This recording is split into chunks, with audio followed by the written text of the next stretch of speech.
Welcome back. Will Brown here, continuing our discussion of no longer male and female, this time with Chapter 5.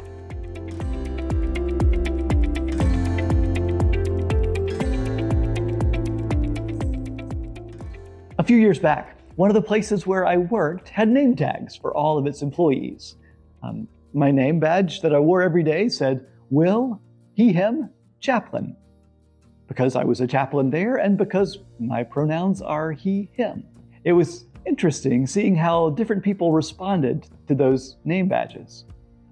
Some people asked about it, like, what does that mean? Why do you have that on your name badge? Some people seemed a little bit annoyed by it. Why do we have to do this now? I can tell that you're a man. I don't need this to say he, him on there.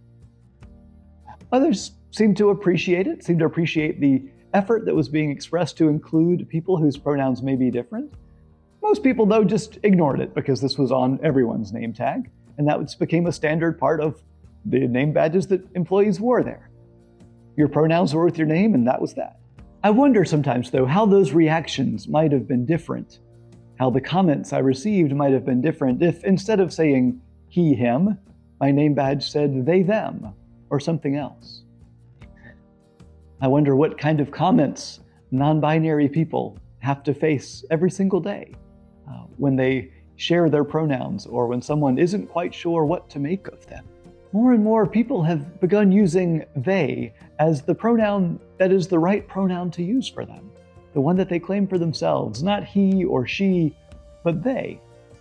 And of course, it makes sense that if you are not a man or a woman, then he and she wouldn't work for you. You need something else. And what people have begun using most often is they. In this chapter, we're talking about pronouns, what they mean, how they're used, and how they've changed over time. Because we are living in a time of change. Clearly, pronouns are being used differently than they used to be, especially the pronoun they, but also the fact that we are sharing pronouns and listing them beside our names sometimes in emails or name tags or wherever it may be. That's a big difference. So why do we do that? Why do we share pronouns sometimes? And for people of faith, why does it matter for us if we share our pronouns? This is one place where the Bible does not have a single Bible verse that tells you about sharing pronouns, or a verse that talks about using they as a singular pronoun. But the Bible is a fascinating place to start this discussion about pronouns, because it gives us a glimpse into how languages work and how they change over time.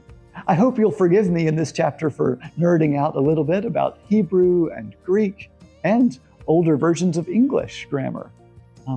The big picture is that languages do shift over time, and we have choices about how we use language in our conversation. What values guide the language that we decide to use? And so that's what I want to think about today.